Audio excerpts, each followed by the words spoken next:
Welcome back, creative beings, to another episode of the MV series. My name is Maria Von Sothen, and I'm your curator-in-chief. In today's very special episode, we will be talking about the incredible world of photography. And I will be introducing to you the amazing Campbell Addy, who's definitely the new promise of fashion photography today. Campbell was born and raised in South London, and he has made his purpose to show beauty where we have not looked for it before. He has shot some of the most famous people in the planet, including Beyonce, Meg Thee Stallion, Meghan Markle, Lizzo, Naomi Campbell, Zoë Kravitz, and Tyler, the Creator. He has also worked with the biggest fashion outlets in the world, including ID, Vogue, Financial Times, Dazed, Time, Wall Street Journal magazine, Rolling Stone magazine, and Garage magazine. And to top it all off, he made it to the Forbes 30 Under 30 list back in 2021 and has won the British Fashion Awards New Wave Creatives in 2018 and 2019. Now, taking it back to his early days, guys, at a young age, Campbell's parents split up. His dad was living in Ghana and was Islamic, while his mom stayed in South London and was part of the Jehovah's Witness community. Initially, guys, he started painting and later began taking pictures at 16 years of age. But he thought being a creative full-time was absolutely an unachievable quest. Since Campbell was young, guys, he actually already knew he was gay. He had a boyfriend at a time, and his brother ended up finding a picture of him and his boyfriend in his room and ended up running to tell their mother. His family then wanted to send him back to Ghana, where his dad was living, because it was illegal to be gay there. So he decided to leave his house at 17 years of age. A charity for LGBTQ homeless youth helped Campbell and was an angel in his life by placing him in foster care with Richard Field, a gay man living in South London at the time. Richard was an amazing influence, guys, in Campbell's life, and he pushed him to pursue the arts, which he dreamed to do his whole life, but thought to be, as I said before, unachievable. When in detention at school one day at the library, Addy also had another sign to join the creative field. 3 books from the iconic Nick Knight, Norman Parkinson, and Irving Penn fell on him magically, who, by the way, are very famous photographers in the industry, and he thinks it was the future talking to him, of course. I think the world truly works in very mysterious ways and sends us amazing signs throughout our journey, right? Campbell spent probably his whole childhood thinking it was impossible for him to be a creative, to be an artist. But when he met Richard and he had this photographer's books fall on top of him at the library, a whole new world of possibility opened up to him. And I think this just comes to show, guys, that absolutely anything in your life is possible if you have the ability to dream and to see past any of your limitations today. And even when something seems absolutely unfeasible to do, the universe somehow starts opening up a path for us, guys, if you believe and you work hard for it. As we can see here, guys, with Campbell, right, you have to open your eyes to the smallest little details and messages that the universe is sending your way. And these signs that Campbell got throughout his journey were definitely the fuel that he used to keep pursuing his dreams and believing in the possibilities that were in front of him, right? To see a light at the end of the dark tunnel he was in. It's all about perspective here. With this newfound hope that Campbell had to pursue the arts, he decided to chase after his dreams full force, and he ended up attending Central St. Martin's College of Art and Design for Fashion and Communication. In college, guys, Campbell felt a little bit different than some of his classmates. He actually told an incredible story that I have to share with you guys here, when he mentioned that one of his classmates and him were having a conversation one day about the iconic fashion brand Maison Margiela. And he thought at the time that Maison Margiela was a type of cheese. And the classmate thought appropriate, I guess, to make fun of him for it and call him out for it. And I absolutely loved his fearless response to her, guys. He told her, you know what? I may not know this now, but I can learn. And I got accepted to the same college you did. So let that sink in, baby. This is an absolute incredible example to show that having trust in yourself, your capabilities, and your talents is what truly creates a successful story here. And you need to understand you may not have it all figured out, but that doesn't mean you cannot still have it all figured out later on, all right? And grow stronger and wiser from there as well.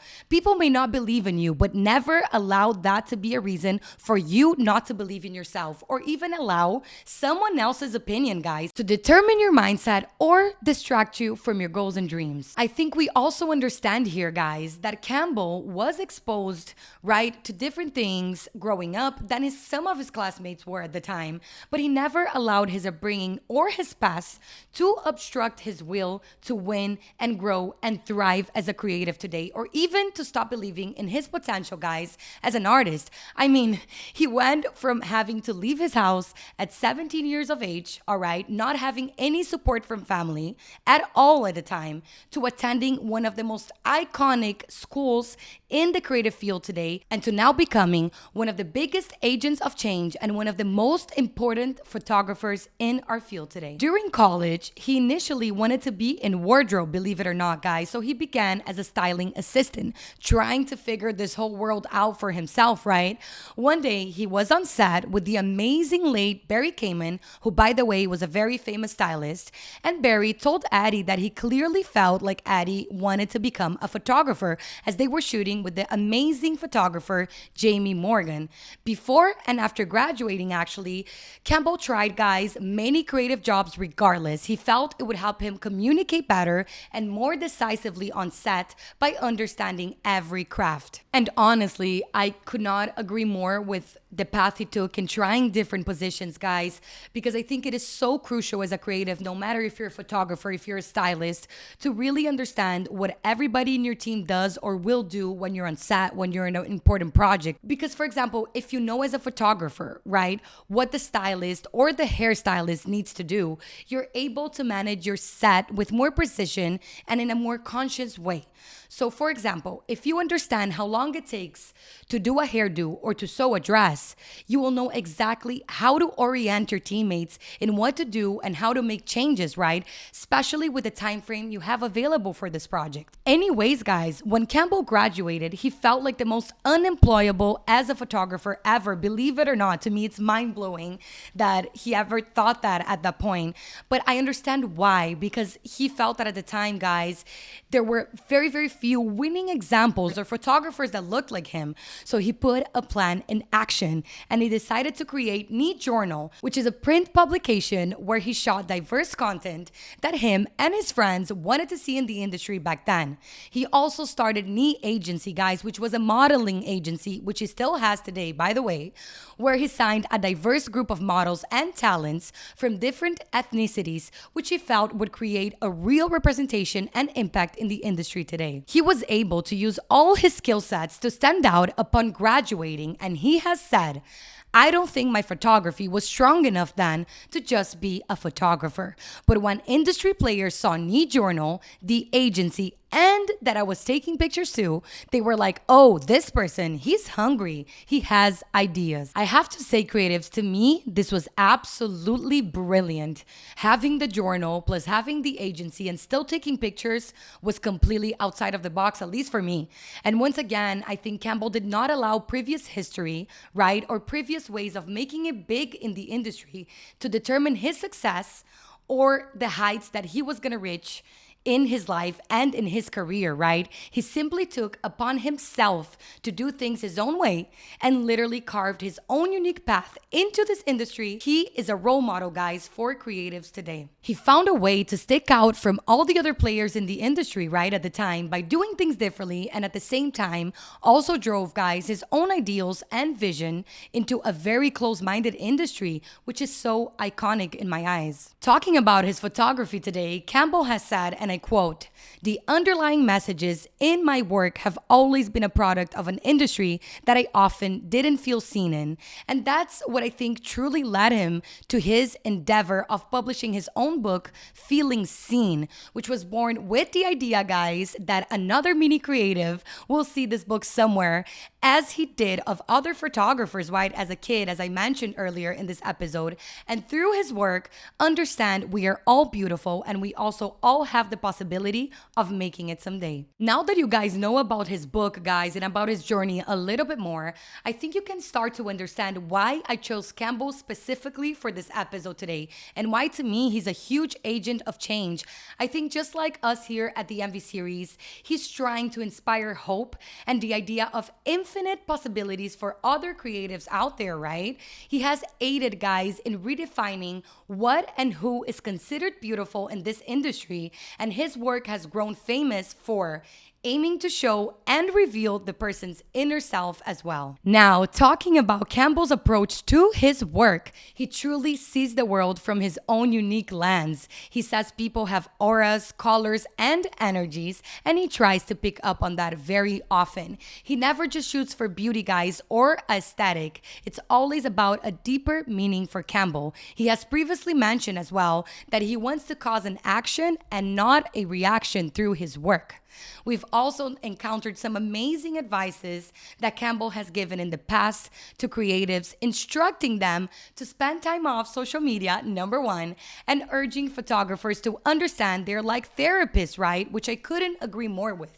People watchers who end up conducting energy. He has said, guys, and I loved reading this, that he's so incredibly open to mentoring other people, because when he started in the business, there was no one to ask questions to, and it was absolutely horrible. His only rule, you may ask, you must love it more than he does. He also wishes there were more mentors in the industry today, since there's so many, obviously, young creatives out there, and the next generation could be 10 times better than we are today. Something I think I could not agree with more, guys. And I hope that through our stories, every story and every creative we bring here to you guys, we can aid you in your journey and your creative path as well. He also insists, creatives, that we need to understand that behind the scenes creatives such as himself have obviously multiple facets and talents too. And often only one side of them is shown to the world. I think especially photographers, right, who are always hiding behind cameras. He has also mentioned that if he spends his life producing all these images, but nobody knows about it, then it's a waste of time. Not for fame, which I loved, or publicity, but to be seen, guys. And he has said, by your community, people who don't know you, the youth to come, and the elders who don't see themselves in visual arts before. I think Campbell's journey has made a few things very clear for us here today. One, never allowed predetermined rules or constraints of the industry to determine your success or to limit your possibilities of doing things in a new creative way. That only gives you guys, if anything, more chances of standing out. Number two, fight for your ideals and for your vision. Our industries are in desperate need of change, guys, and that purpose you feel very strongly about might just be exactly the change that this field needs to see today. Don't be afraid to do what has not been done before. And number three, always believe in your power and in your potential of growth. Never ever allow anybody or any circumstance define that for you. Campbell has been possibly one of the creatives behind the scenes which has inspired me the most in the last few years, and I think the industry as well, I must say. He's a true leader of our creative generation for his will to fight for important causes, push them boundaries, and for carving his own unique path to success within this industry. Before I leave you today, I would like to remind you guys that the Envy series is available every Wednesday on all our channels: Spotify, YouTube, Apple Podcast, and Google Podcast. And we have additional content on our socials, Instagram and TikTok, under the Envy series, as well as on my personal Instagram at Maria Van Sothen. Guys, please, please, please keep showing us that amazing love so we can show ours right back to you, and hit that subscribe button. And I cannot wait to see you guys next Wednesday once again right here at the Envy series.